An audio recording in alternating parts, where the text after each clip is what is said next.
wala tattabi'u khutuwatis syaitan innahu lakum aduwwum mubin.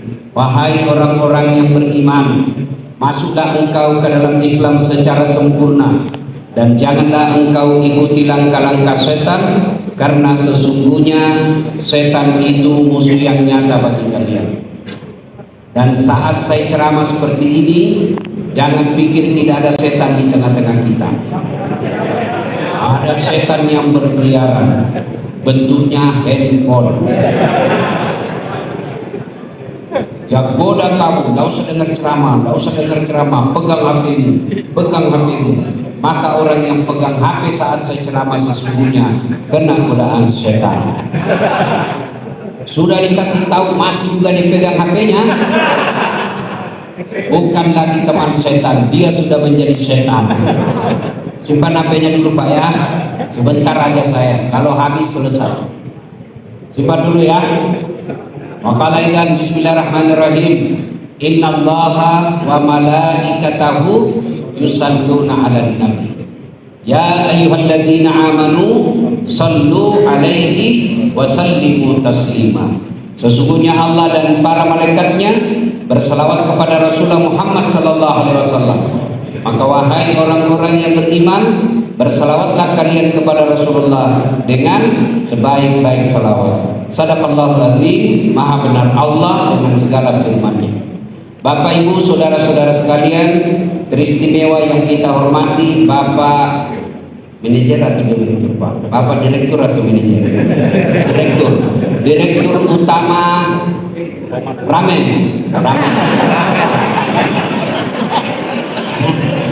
Reman, Komatsu, pokoknya kalian lah semua yang insya Allah dimuliakan dan dirahmati oleh Allah Subhanahu Wa Taala. Soundnya dulu diperbaiki, jangan terlalu kencang karena suara saya besar. Turunkan volumenya, bassnya tutup, echo-nya juga tiadakan. Cek, treble-nya naik dikit. Cek. Oke. Ini bassnya masih tinggi deh. Cek. Oke. Ibu bapak saudara-saudara sekalian, kalau PT Komatsu Balikpapan mau meningkatkan kualitas SDM-nya, pekerjaannya mau ditingkatkan kualitasnya, dikirim ke Jepang. Ya toh? Untuk pelatihan. Sampai di Jepang dia disiplin, kerjanya bagus. Tapi apakah itu hebat? Tidak. Kalau mau lihat hasilnya nanti setelah tiba di Balikpapan. Kalau dia di sana hebat, ya wajar. Dia lagi latihan, dia lagi sekolah, ya wajar dia hebat. Tapi bukan itu yang diinginkan semata. Tapi yang diinginkan, kau pulang pelatihan, tularkan ilmu di perusahaan. Pelatihan 2 bulan di Jepang, pulang baru lihat hasilnya. Kalau setelah pelatihan 2 bulan dibiayai lahir batin sampai balik, tidak ada peningkatan, rugi perusahaan. Yang ada PHK. Kenapa? Habis-habisan lar tidak ada hasil. Begitu juga Ramadan. Ada orang Ramadan rajin puasa, memang saatnya dia puasa. Tarawih tiap malam, memang waktunya. Kapan dilihat? 11 bulan setelah Ramadan. Ramadan bulan pelatihan, 11 bulan aplikasikan pelatihan. Di PT ini yang diharapkan ini nilai membentuk pribadi tangguh, penuh integritas dan kepedulian dalam kebersamaan, sama judul skripsi. Ya kan? Tadi kita lihat nilai-nilai Ramadan. Adik-adik sekalian, puasa itu lazim kita kenal menurut fikih. Definisi puasa menahan makan dan minum serta berhubungan badan. Kapan? Dari subuh sampai maghrib. Itu namanya siam. Kutiba alaikumus siam. Apa yang ditahan? Makan, minum, berhubungan badan dengan sengaja. Kalau tidak sengaja, tidak batal. Ya toh? Hari pertama datang kerja, makan bubur ayam. Selesai satu, ayo saya puasa. Lanjut. Sah yang tadi lupa. Ternyata jam 10 makan lagi masuk tusuk. Habis 2 tusuk, puasa. Lanjutkan. Bapak lupa. Begitu juga kalau berhubungan badan. Kalau lupa, tapi kayaknya tidak gitu, kecuali baru buka baju kata istri puasa Pak, astagfirullah. Nah, jangan lanjutkan. Nah, itu yang disebut puasa. Tapi puasa dalam kehidupan sehari-hari ada 2 binatang yang juga puasa. Dia tidak makan dan tidak minum. Binatang itu namanya ular dan ular. Ular dia puasa Pak, tidak makan dan minum. Kapan? Ketika dia ganti kulit. Makanya ular kalau ganti kulit dia tidak bergerak, gampang dia menjadi mangsa. Sialnya selesai ganti kulit tetap jadi ular. Ini biasanya politisi. Kalau Ramadan soleh Pak, penampilannya keluar masuk masjid pakai serban. Kalau penampilan ustaz, begitu selesai Ramadan jadi tukang tipu lagi. Itu di negeri Konoha, bukan di Indonesia, bukan. Ya, saya cuma baca di Facebook. Yang kedua, binatang yang juga puasa namanya ular. Kapan dia tidak makan dan minum? Ketika dia jadi kepompong. Ya toh? Ular lupa, kalau dia jadi kepompong, dia tidak makan dan minum. Hebatnya setelah jadi ular, dia berubah bentuk menjadi kupu-kupu. Dan hebatnya itu kupu-kupu, tidak ada yang tidak senang Pak. Warnanya kita senang. Satu aja orang tidak senang. Ibu-ibu yang tidak senang. Apa itu? Kupu-kupu Pak. Ada peminatnya di sini ya. Ya. Mudah-mudahan kita yang hadir di sini adalah puasa bulan, bukan puasa bulan. Mari kita lihat puasa dengan membentuk pribadi tangguh. Bapak hebat itu orang puasa Pak, tangguh secara fisik dan mental. Coba lihat, dia tiap hari sarapan, tapi begitu puasa dia mampu tahan. Tangguh itu kan tahan banting Pak, iya kan? Mau contoh orang tangguh dalam ujian, namanya Nabi Ayub. Itu Nabi Ayub Pak, mulai dari kaya bangkrut, datang iblis, Ayub ngapain kau sembah Tuhanmu? Dia ambil hartamu. Apa kata Ayub? Harta hanya titipan. Memang saya lahir tidak ada, Allah kasih titipan ini, silahkan Allah ambil. Alhamdulillah saya sempat kaya. Ini perlu contoh Bapak, contoh ini Ayub tukang parkir. Coba itu tukang parkir Pak, banyak betul mobilnya, segala jenis merek ada Pak. Begitu orang ambil mobilnya, tidak marah Pak. Hanya dikasih duit 3.000, apa dia cukup? Dia pada bilang mohon ikhlas non ridho. 3.000 aja diambil orang mobilnya Pak, tidak marah. Kenapa? Karena dia yakin bukan saya punya. Iya toh, mestinya begitu. Tadi kalian manajer, tiba-tiba menjadi staf ahli yang ada stafnya. Sudah, inna lillahi wa inna ilaihi raji'un. Tangguh dia Pak. Tadinya kalian punya job, tiba-tiba dievaluasi, non job. Job memang hanya titipan. Tangguh dia. Coba Nabi Ayub, sudah habis hartanya diambil lagi anaknya. Apa kata Ayub? Inna lillahi wa inna ilaihi raji'un. Tapi kata syaitan, ngapain kau sembah Tuhanmu? Dia ambil hartamu, sekarang anakmu. Apa kata Ayub? Anak titipan Allah. Berapa banyak orang dari lahir sampai menikah, sampai kemudian meninggal, tidak punya anak. Kata mahasiswa saya juga Ustaz, sudah hampir sarjana, tidak ada anak. Karena tidak ada istrimu. Yang lebih parah Pak, tidak ada suaminya, ada lagi.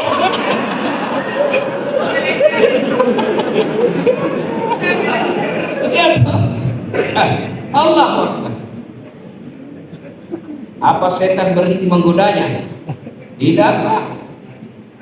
Sakit lagi Nabi Ayub. Ayo, ngapain kau sembah Tuhanmu? Anakmu sudah diambil, hartamu sudah diambil, sekarang kamu sakit. Apa kata Nabi Ayub? Alhamdulillah, saya sempat sakit, sehat. Baru 16 tahun saya sakit, malu saya minta kepada Allah. 16 tahun sakit, malu berdoa Pak. Tangguh ini namanya. Kita baru sakit 2 hari. Ya Allah, kenapa kau uji saya ya Allah? Capek saya hadapi hidup ini. Kata malaikat, kata Allah, malaikat karena dia sudah capek hadapi hidupnya, cabut nyawanya. Itu gak tangguh. Apa menyasar Nabi Ayub? Tidak. Setelah sakit, apa? Diusir lagi dari kampungnya. Kata Nabi Ayub, sedulur-sedulur, ada enggak yang pernah saya tidak bantu di sini kampung saya? Semua bilang iya, kami pernah kamu bantu, tapi kami takut ketularan penyakitmu. Tinggalkan kampung. Nabi Ayub dia tinggalkan kampungnya, jalan sakit, dia menuju ke padang pasir sendiri, hanya beralaskan pelepah-pelepah daun kurma. Cukup? Tidak. Setan lagi goda Nabi Ayub melalui istrinya. Apa? Bang, kamu kan Nabi, berdoalah minta kesembuhan. Tapi kata Nabi Ayub, saya malu berdoa kepada Allah. Kata istrinya, kalau begitu bang, apa boleh buat? Saya tinggalkan kau. Goodbye my darling. Tidak ada ini dalam hadis, tidak ada ini, tidak ada. Goodbye my darling, kita apa saja. Ya. Pergi. Apa kata Nabi Ayub? Oke sayangku, kau telah berkhianat. Ingat, ketika kau kembali, saya akan cambuk kau 100 kali. Pergi istri. Apakah Nabi Ayub menyerah? Tidak. Nabi Ayub hanya berdoa, ya Allah, jangan pula hati dan lidahku dimakan ular. Kalau hati dan lidahku dimakan ular, bagaimana aku menyebutmu? Bagaimana aku mengingatmu? Lalu Allah sampaikan, kau lihat seluruh makhluk itu, malaikat, kau lihat ini makhluk itu, luar biasa cintanya kepada Allah, banting kiri kanan, hantam penderitaan, tetap la ilaha illallah, taat kepada Allah. Lulus ujian, Allah katakan, malaikat, kau turun, hentakkan kakinya Nabi Ayub di pasir. Dengan izin Allah keluar air, lalu Allah perintahkan, Ayub, buka bajumu, sumbat air itu, lalu air yang ada baju di situ, usapkan ke seluruh tubuhmu dengan izin Allah sembuh. Sudah sembuh, datang lagi istrinya. Bang, maafkan saya bang, saya tahu di otakmu. Kalau dirimu seperti ini, kau bilang goodbye my darling. Nabi Ayub apa kata? Saya maafkan kau, tapi masih ingat perjanjian kita. Kalau kau pulang, saya cambuk kau 100 kali. Akhirnya Nabi Ayub mengambil 100 lidi, dikumpulkan menjadi satu, diikat, dan dia pukul istrinya. Di mana dia pukulnya? Di lehernya? Tidak. Di mana dipukulnya? Di perutnya? Bukan. Tapi di mana? Kata Nabi Ayub, angkat kakimu saja. Telapak kakinya dipukul 1 kali. Bukan pukul menyakiti, bukan pukul mempermalukan, tapi pukulannya adalah menunjukkan bahwa kalau kau salah ada hukuman. Itulah manusia tangguh. Coba lihat kalau bapak puasa Pak, jam 9 pagi kawan datang ngajak minum kopi. Ayo bos, kopi gratis, saya bayarkan kamu. Ya saya puasa. Tangguh Pak, jam 11 lagi loyo-loyonya kerik tenggorokan. Pisang hijau, pisang hijau ini. Tidak, lama betul, enggak, biar apa? Saya kasih kau 50.000, enggak, 100.000 pun enggak. Jam 3 siang, sore, lagi haus-hausnya lapar, ada yang datang tawarkan. Ayolah, coto ini, coto, enak ini. Bapak terima? Tidak. Mestinya orang yang hebat puasanya tangguh dalam bekerja. Ditempatkan di mana saja tidak goyah, dia punya kemampuan. Dipindah kemana saja dia tidak goyah. Digoda oleh cewek dia tidak goyah.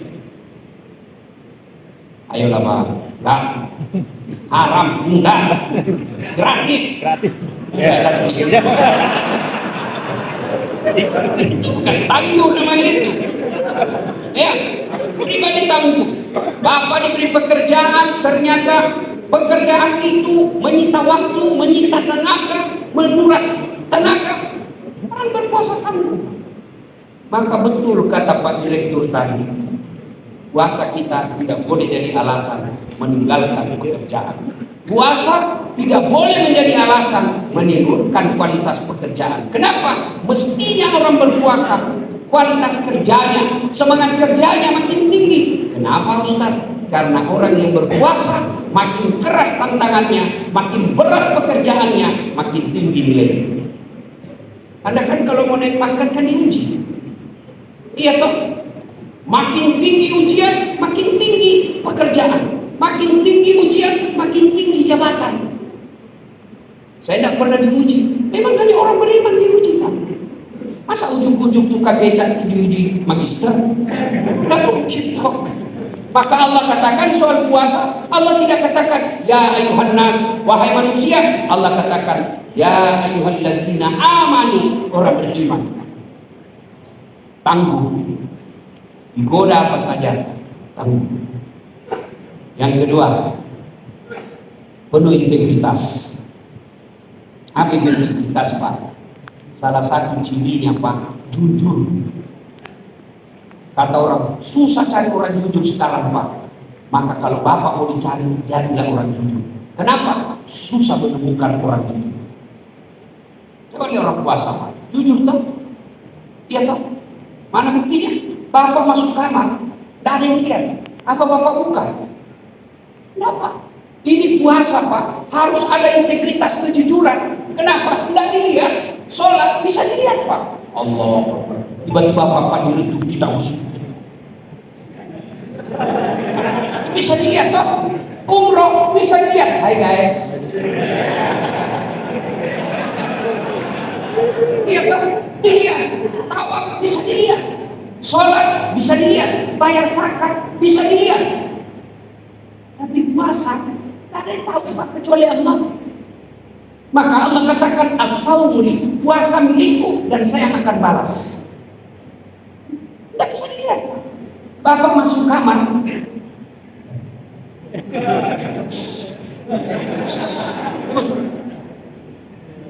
keluar kamar. Berapa jam lagi bukan? Tidak, Bapak tidak lakukan itu. Integritas, jujur, Pak. Praktek jujur itu sederhana. Jangan bawa pulang barang kantor. Sudah paling sederhana itu, Pak. Ya, jangan seperti pegawai negeri. Itu pegawai negeri, Pak. Setiap pergantian kepala dinas, habis itu rumah dinas dipelajari.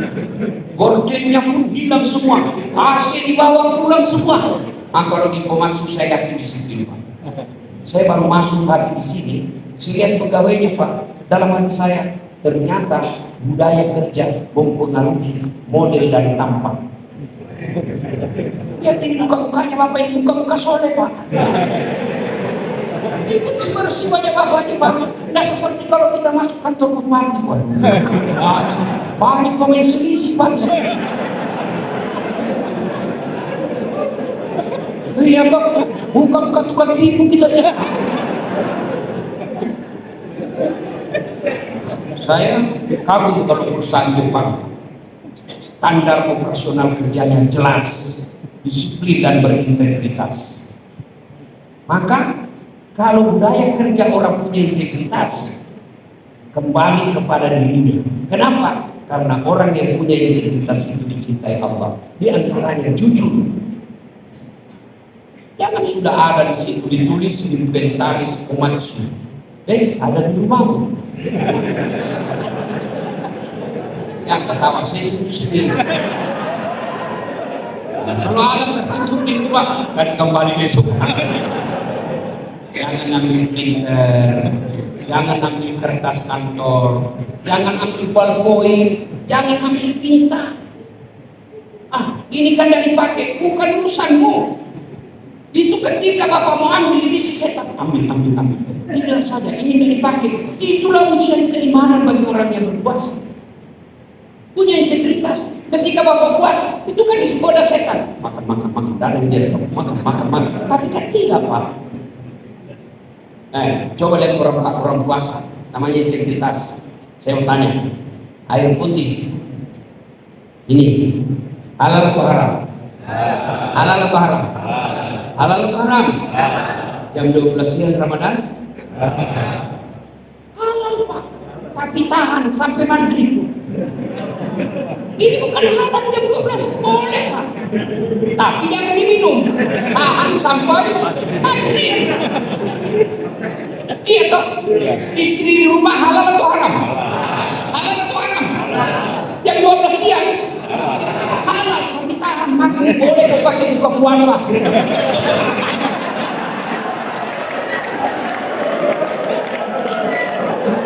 Iya, ini disebut integritas bagi kita. Untuk semua tampil. Saya kan baru-baru marahin Pak Direktur. Hati-hati dengan AI. Kita kan masih Indonesianya AI. Iya kan? Saya marah betul Pak. Muka saya, suara saya, bibirnya pun sama, tapi hoax. Kenapa? Dia jual obat kuat. Itu yang punya akun, saya lapor polisi menghina saya. Kalau jual tasbih oke lah. Jual saja bakar. Jual obat kuat, Pak. Menghina marwah martabat saya. Saya masih kuat, Bos.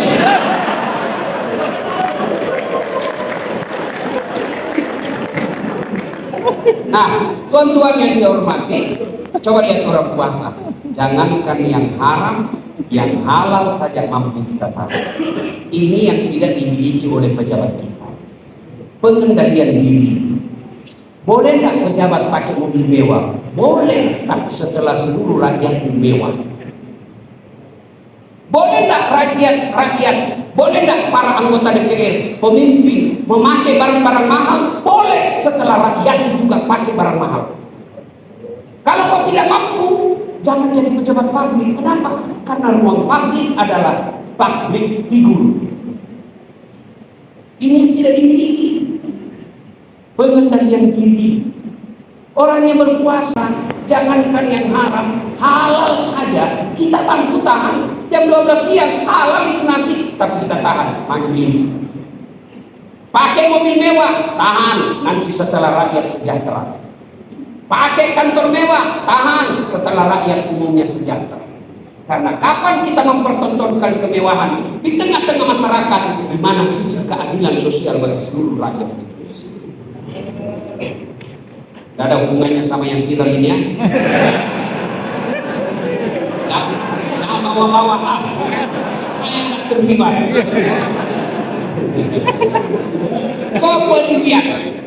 Kepedulian orang puasa, Pak, ada kepeduliannya. Di mana? Ditutup dengan zakat fitrah.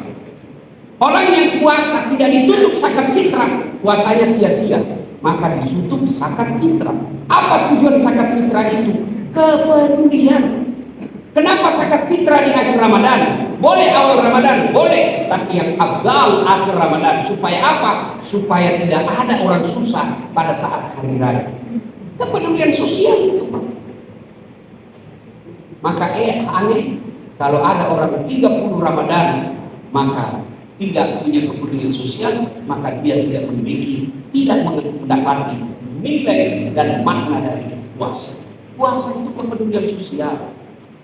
Bisa juga kita lihat, kita ini baru sehari lapar, Pak. Sudah rasanya nggak bisa gerak, baru sehari. Bagaimana saudara kita yang banyak dan umumnya tidak bisa makan dengan baik? Itu kepedulian sosial. Maka bagaimana diwujudkan kepedulian sosial? Nah ini kebersamaan. Kepedulian sosial itu intinya kebersamaan. Bagaimana memupuk kebersamaan? Satu, kebersamaan itu kita pupuk dengan sedekah. Bapak, tidak ada orang tidak senang orang sedekah, Pak. Tak ada orang senang orang pelit, dan tidak ada orang yang benci orang dermawan. Saya mau tanya, Senang manajer yang pelit atau dermawan? Terserah supaya didengar. Kurang dengar. Senang manajer yang pelit atau dermawan? Senang teman yang pelit atau dermawan? Senang tetangga yang pelit atau dermawan? Tidak ada orang suka orang pelit. Bahkan orang pelit sekalipun tidak suka sama orang pelit. Tidak usah kowe, pelit itu, pelit itu pelit.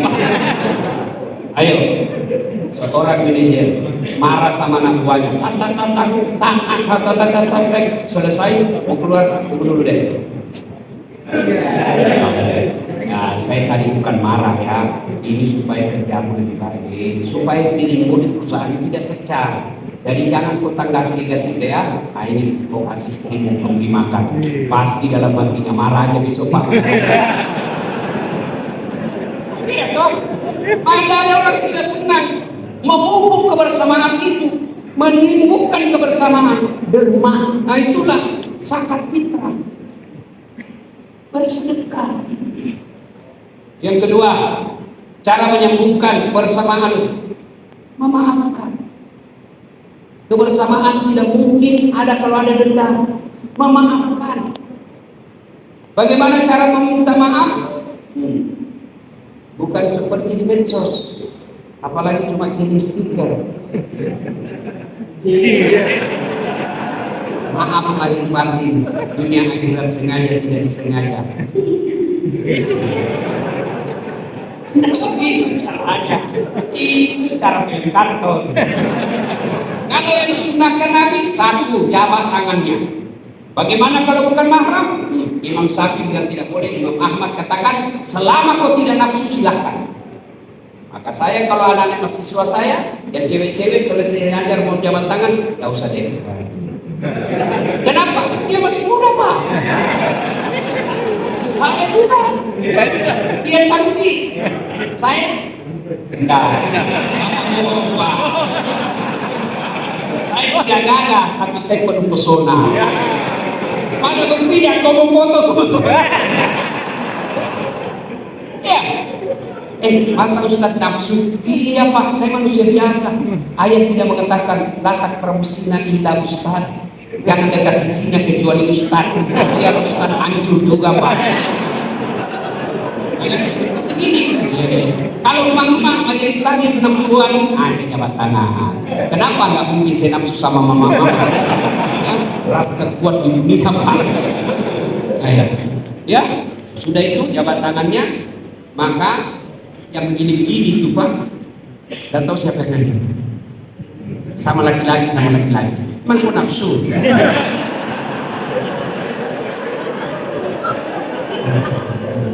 Dua, jabat tangan, pandang matanya. Maka tidaklah beradab. Bapak jabat tangan sama anak buah sambil telepon. Oh iya. Itu tidak ada. Pandang matanya. Sudah itu senyum. Bapak tahu senyum. Ini senyum amal paling gampang. Cuman sekedar bibir.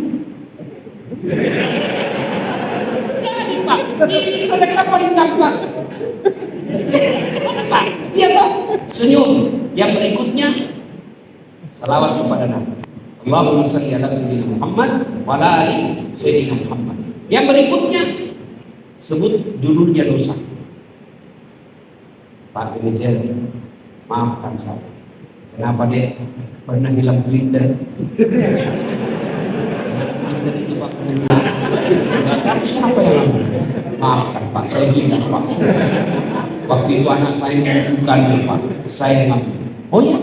Iya Pak, maafkan saya. Oke, saya maafkan, kasih kembali. Termasuk bapak-bapak yang mengambil serangan fajar waktu pilkada. Tapi keterlaluan akan pegawai Komansu masih juga terima serangan fajar. Biasanya itu yang menerima itu yang pengangguran. Tapi saya bilang jangan terima serangan fajar. Apa dia? Bukan serangan fajar ini Ustaz, sedekah subuh. Ya, nah itu membentuk kebersamaan, saling memaafkan. Apa yang merusak kebersamaan di antara kita Pak? Satu yang merusak kebersamaan sombong. Apa itu sombong? Pak Direktur, Pak Manajer, pakai barang mahal, sombong? Belum tentu. rezekinya dia. Ibu-ibu pakai emas, sombong, belum tentu. Kalau perlu pakai sih. Urusannya dia apa? Ada emas penuh di sini, penuh sini, penuh sini. Urusannya bukan juga mau diminta. Iya toh? Silakan pakai itu rezeki. Kapan dia sombong? Ketika mengabaikan pakai miskin. Itu baru dia sombong. Menganggap bapak pakai baju krokodil, lakoste, dari kosong terus. Itu yang ada di cap buaya betul. Ada cap baju cap buaya, ya kan? Yang itu kalau asli buayanya menghadap ke dalam, kalau harus menghadap keluar. Harganya 3 juta, boleh pak, itu rezekinya bapak. Kapan dia sombong? Meremehkan baju yang biasa. Kau tahu ini di Singapura mahal. Kamu tak bisa beli orang seperti kamu.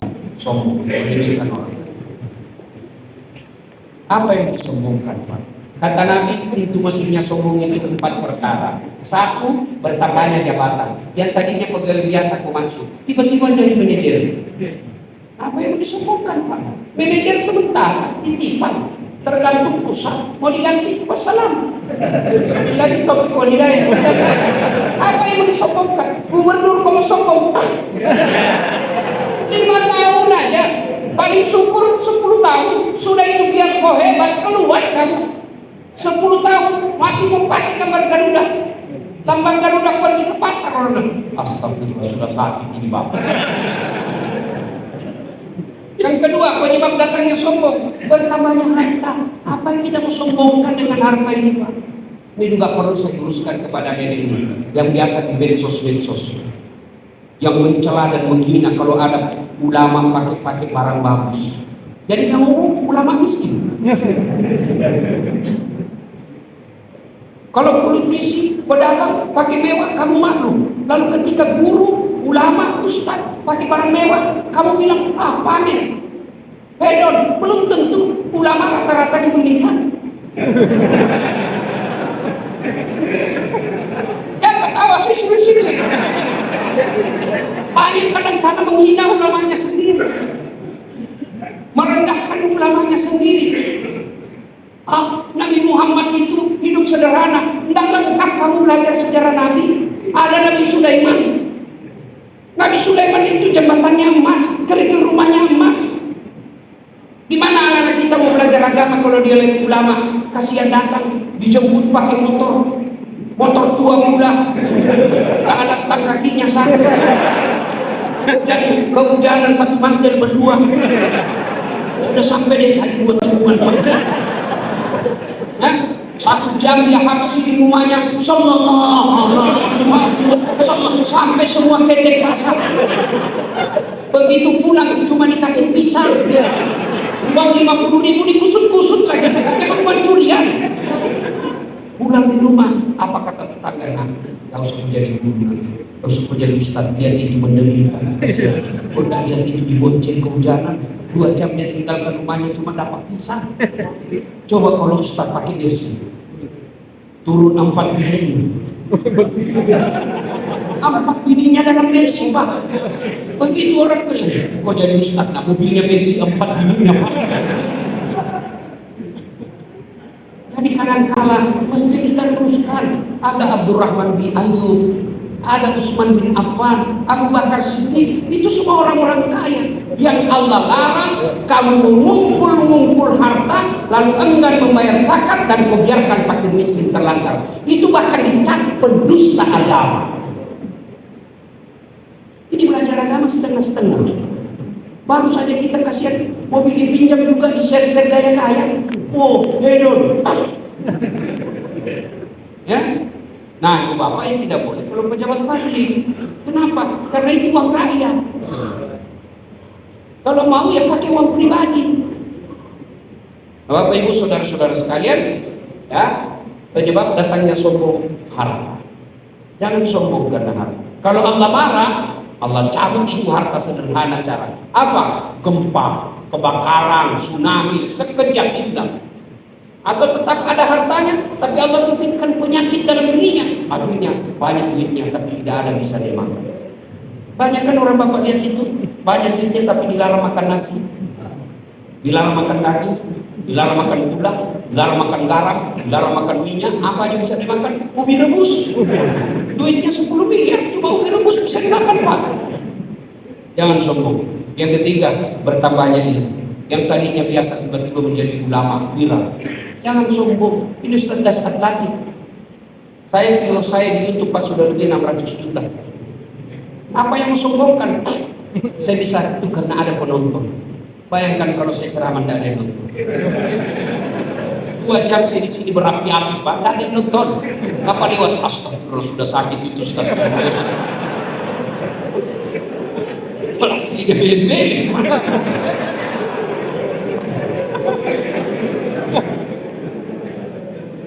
Nah, Bapak Ibu saudara-saudara sekalian, berikutnya masih tentang kebersamaan. Apa hebatnya orang banyak teman? Satu, orang banyak temannya Pak, banyak rezekinya. Saya yang dibuktikan ini Pak, saya ini tidak banyak uang, tapi banyak temanku banyak uangnya. Iya Pak, saya kembali Pak, ada rahmat Mas. Kalau Pak Wali aman, kering aman. Saya pergi Kalimantan Selatan, Batu Licin, ada Habib Isam. Saya ke Jakarta, ada di Moti. Oh, banyak saya punya teman, rata-rata orang kaya. Maka keliru kalian kalau cari musuh. Cari teman, makin banyak. Tuan-tuan berdoa, ya Allah berikan saya rezeki. Dalam masjid itikaf malam 10 malam terakhir, ya Allah tambahkan rezeki. Apakah itu rezeki turun dari langit? Beli karton itu Pak. Apakah itu uang muncul dari DN? Tidak. Dari mana itu uang? Dari transfer. Tangan-tangan muslim. Tidak mungkin dari tangan-tangan malaikat transferkan kamu, tapi dari tangan-tangan manusia. Itu artinya makin banyak temanmu, makin banyak tangan transfer. You understand? Thank you very much. Ya, yang kedua, orang yang banyak temannya, insya Allah panjang umur. Kenapa? Banyak yang doakan. Coba kalau bapak banyak teman, sudah meninggal, baik waktu hidup. Kalau ada yang waktu kita doakan dia. Sudah 5 tahun kan masih jalan, itu disebut umur panjang. Sebaliknya kalau jalan, jangankan mati, masih hidup saja orang doakan kita sial Pak. Lewat mobil, mudah-mudahan tabrakan jahat. Yang ketiga, orang yang banyak temannya, insya Allah gampang selesai masalah. Saya di Makassar, saya kan banyak teman polisi Pak. Saya digelani dengan ustadznya polisi, meskipun selalu beruja itu polisi. Paspor, tapi dia tetap senang undang saya. Begitu saya ke kantor Polrestabes, Assalamualaikum Ustaz. Waalaikumsalam. Kenapa Pak Ustaz? Anak komandan mau perpanjangan SIM, panggil kasat lantas deh. Bantu urus ini Ustaznya, jangan lagi kau minta wajib. Dosa Ustaz. Selesai. Iya. Banyak teman, insya Allah cepat selesai masalah. Bapak Ibu saudara-saudara sekalian, ini rasanya berlama-lama tapi waktu terbatas. Saya sudah kode teman saya, habis waktu. Saya Pak mau ceramah biar 2 jam boleh Pak, bisa, tapi waktu terbatas. Kalau Bapak masih mau dengar ceramah saya, gampang, jangan lupa nonton dulu. Nonton saja di YouTube, tulis Kasat Latin. Setelah itu jangan lupa like dan share. Insyaallah jangan ketawa, saya serius ini Pak. Kalau Bapak nonton lalu ada iklan di skip, saya tidak dapat apa-apa kecuali dapat pahala. Tapi kalau Bapak nonton iklan 1-2, Bapak dapat ilmunya, saya dapat cuan. Dan cuannya insyaallah kembali ke rumah. Bangun masjid, sekolahkan anak yang piatu, fakir miskin. Ya, alhamdulillah dari akun kita sudah bikin 4 masjid. Terima kasih. Itu Bapak saudara-saudara sekalian, pada akhirnya halal bihalal ini tabligh akbar.